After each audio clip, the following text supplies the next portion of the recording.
Bismillahirrahmanirrahim. Assalamualaikum warahmatullahi wabarakatuh. Perkenalkan, nama saya Muhammad Dafa dengan nama Bagus Golang 37 dari kelas D41B. Keorganisasian itu apa? Keorganisasian itu adalah kumpulan orang yang memiliki tujuan yang sama. Dan apa manfaatnya? Organisasi ini banyak sekali manfaatnya, bukan hanya untuk mencapai tujuan yang sudah dibuat, tapi banyak manfaat-manfaat lainnya, seperti yang paling utama itu meningkatkan soft skill. Contohnya seperti public speaking, komunikasi dengan baik, bagaimana cara bersikap kepada teman sama organisasi, bagaimana cara mengikuti rapat, dan berbagai macam manfaat lainnya yang bisa kita dapat dari organisasi ini. Untuk sejarah Himakom ini berdiri pada tanggal 8 Agustus tahun 1987. Pada saat itu namanya itu masih Himpunan Mahasiswa Komputer Politeknik ITB. Kemudian berganti menjadi Himpunan Mahasiswa Komputer Politeknik Negeri Bandung itu pada tahun 2005. Kemudian untuk regenerasinya, Himakom ini hanya menginginkan mahasiswa atau anggotanya ini berpendidikan, sehingga untuk kaderisasi itu tidak ada yang namanya kekerasan di dalamnya, melainkan pembelajaran untuk anggotanya, agar anggotanya dapat mempersiapkan Himakom ke depannya seperti apa. Kita bisa ambil contoh dari Himakom ini. Untuk relevansinya, kita ambil contoh yaitu nama Bagus. Untuk nama Bagus pada sebelumnya itu diciptakan untuk menghindari pembulian terhadap nama. Misalnya seseorang memiliki tubuh yang kurang tinggi sehingga pada saat itu dipanggilnya pendek. Oleh karena itu, dibuatlah nama Bagus agar kita dapat memanggil orang tersebut tanpa ada bully di dalamnya. Jadi makanya ada nama Golang atau Chrome atau Google, itu untuk menghindari pembulian. Namun karena semakin majunya zaman, pembulian itu semakin berkurang, maka nama Bagus ini beralih fungsi menjadi koneksi untuk ke atas, yaitu misalkan saya memiliki nama Bagus Golang, saya sehingga lebih dekat dengan kakak bagus saya. Tapi bukan berarti relevansi itu setiap acara yang ada pada sebelumnya harus dijalankan lagi pada era sekarang. Tapi kita harus melihat relevansinya di zaman sekarang ini, apakah acara tersebut dibutuhkan. Jika memang tidak dibutuhkan, tidak perlu kita lakukan. Karena tujuan pada zaman sebelumnya dengan zaman sekarang ini tentu berbeda. Oke, sekarang kita masuk ke poin keempat, yaitu pembahasan terkait MPA atau Majelis Perwakilan Anggota.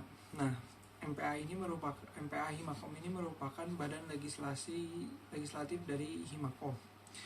MPA ini memiliki hak dan kewajibannya. Hak-hak dari MPA yaitu menetapkan sebagian garis besar kebijakan organisasi atau yang biasa kita sebut itu GBKH. Kemudian meminta pertanggungjawaban atas rencana kerja yang diajukan oleh lembaga eksekutif atau BEM. Kemudian yang ketiga, berhak membentuk badan khusus untuk membantu tugas dari badan legislatif. Kemudian berikutnya membubarkan eksekutif, badan lembaga eksekutif apabila menyimpang dari ART yang sudah disampaikan sebelumnya. Kemudian yang kelima, melantik dan memberhentikan lembaga eksekutif. Dan hak yang terakhir yaitu menentukan legalitas dari suatu acara atau kegiatan dari lembaga eksekutif. Setelah hak-hak, MPA juga tentunya memiliki kewajiban. Yang pertama yaitu mengawasi pelaksanaan asas, tujuan, dan ketetapan dari Himakom. Kemudian yang berikutnya yaitu menjadi pengawas di setiap kegiatan yang diselenggarakan oleh badan eksekutif. Yang ketiga, kewajiban dari MPA yaitu melantik dan memberhentikan lembaga eksekutif. Dan yang terakhir yaitu melaksanakan 5 fungsi MPA. Apa aja sih 5 fungsi MPA itu? Yang pertama itu fungsi aspirasi. Fungsi aspirasi ini yaitu fungsi di mana MPA ini menyampaikan aspirasi yang dirasakan oleh anggotanya, oleh anggota Himakom kepada pihak kampus. Kemudian fungsi berikutnya yaitu legislasi atau menetapkan hukum dan undang-undang yang berada di keanggotaan Himakom ini. Kemudian fungsi yudikasi, di mana fungsi yudikasi ini fungsinya yaitu memutuskan suatu perkara, persidangan, dan menegakkan hukum. Kemudian ada fungsi mediasi, di mana fungsi mediasi ini sebagai penengah, atau di mana ketika ada anggotanya atau ada suatu kelompok yang berselisih, MPA ini bisa menjadi penengah. Kemudian yang terakhir yaitu fungsi pengawasan, di mana MPA ini akan mengawasi setiap proker, kegiatan, atau acara yang dilaksanakan di Himakom. BEM Himakom Polban. Nah, BEM ini merupakan sebuah organisasi yang memiliki tugas yaitu melaksanakan mandat MPA Himakom. Nah, untuk kabinet pada periode ini yaitu kabinetnya bernama Dharma Revolusi. BEM Himakom ini memiliki tujuan atau visi di mana terwujudnya anggota Himakom yang kompeten dalam bidang iptek maupun bakat dirinya sendiri, juga memiliki rasa sosial yang baik, empati yang baik, serta beradab mulia.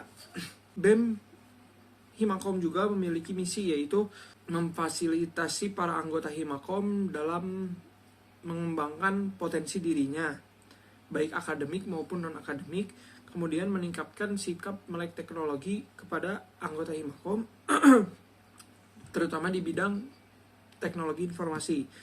Dan yang terakhir yaitu meningkatkan nilai-nilai kebersamaan agar terwujudnya kepedulian antar sesama anggota. Sebelum masuk ke birokrasi ADKES, saya ingin menjelaskan dulu terkait apa itu birokrasi yang menurut saya pahami. Birokrasi adalah suatu administrasi atau suatu sistem yang dibuat untuk terkait administrasi agar administrasi suatu lembaga atau suatu organisasi dapat berjalan dengan lancar dan terstruktur. Bagian ADKES ini akan mengurusi surat menyurat. Nah, ada beberapa jenis surat yang bisa dibuat oleh ADKES ini. Yang pertama itu surat permohonan, yang kedua itu surat pernyataan, yang ketiga itu surat undangan, dan yang terakhir itu surat keterangan. Kemudian selain surat menyurat, ADKES ini juga akan dapat mengajukan sebuah proposal kegiatan yang akan dilaksanakan. Untuk alur birokrasinya yaitu proposal dan LPJ itu ketua pelaksana terlebih dahulu, kemudian ketua himpunan, kemudian pembina himpunan. Setelah pembina himpunan lanjut ke ketua jurusan, dari ketua jurusan ke ketua BEM, dan yang terakhir yaitu ke WD3. Setelah itu akan diproses. Untuk alur birokrasi keuangan, ini ada satu hal yang sangat identik dengan keuangan, yaitu RAB atau Rencana Anggaran Belanja. Untuk mengajukan RAB, kita memerlukan kwitansi saat pembelian barangnya. Nah, syarat sah dari RAB yaitu nominal angka dan hurufnya sama, kemudian jelas dan tidak boleh dicoret, di tip X, ditimpa atau lain-lainnya. Kemudian uraiannya harus jelas. Terus pengadaan di atas 5 juta maka harus disertai martai 10.000. Kemudian kwitansi sesuai format. Dan yang terakhir dilengkapi kwitansi dari Bendahara Polban. Nah, untuk alur RAB ini yang pertama yaitu kita mendapatkan kwitansi asli dari sebuah toko, kemudian fotokopi seluruh kwitansinya sebanyak 1 kali, kemudian berikan kwitansinya yang asli ke manajemen, kemudian dari situ Ormawa akan mendapatkan kwitansinya, kemudian meminta tanda tangan dan cap dari meminta tanda tangan dan cap kwitansi Polban ke toko-toko tersebut, dan yang terakhir menyerahkan kembali kwitansi asli dan kwitansi Polban ke manajemen Polban. Birokrasi sertifikat atau cara pengajuan sertifikat. Yang pertama yaitu surat pengajuan permohonan pembuatan e-sertifikat. Nah, apabila kegiatannya ini merupakan proker dari BEM, maka harus ada yang pertama itu tanda tangan ketuplak. Setelah tanda tangan ketuplak, kemudian lanjut ke tanda tangan KBM dan pembina Ormawa. Setelah itu baru ke tanda tangan Wadir 3. Jika kegiatan tersebut merupakan kegiatan sebuah Ormawa, maka yang pertama itu tanda tangan ketuplak, kemudian tanda tangan pembina Ormawa, dan yang terakhir itu tanda tangan Wadir 3. Apabila kegiatan tersebut adalah kegiatan jurusan, maka yang pertama itu tanda tangan ketua pelaksana, kemudian tanda tangan ketua jurusan, dan yang terakhir yaitu tanda tangan Wadir 3. Nah, setelah selesai melakukan tanda tangan tersebut, kita harus mengirim desain dari sertifikat yang akan kita buat. Setelah itu mengirim data penerimaan sertifikat dalam bentuk Excel. Setelah itu ada catatan yang penting yang perlu kita dibuat dalam sertifikatnya, yaitu desainnya saat dikirim sudah ada tanda tangan dari ketiga jabatan yang diharuskan. Kemudian usahakan tintanya itu tinta biru. Kemudian menggunakan watermark, terkhususnya di bagian tanda tangan agar tidak dipalsukan atau tidak ditiru. Kemudian logo harus sesuai. Maksudnya sesuai ini harus urutannya sesuai dari organisasi yang terbesar ke organisasi yang terkecil. Sekian dari saya. Mohon maaf bila banyak kekurangan kekeliruan. Wassalamualaikum warahmatullahi wabarakatuh.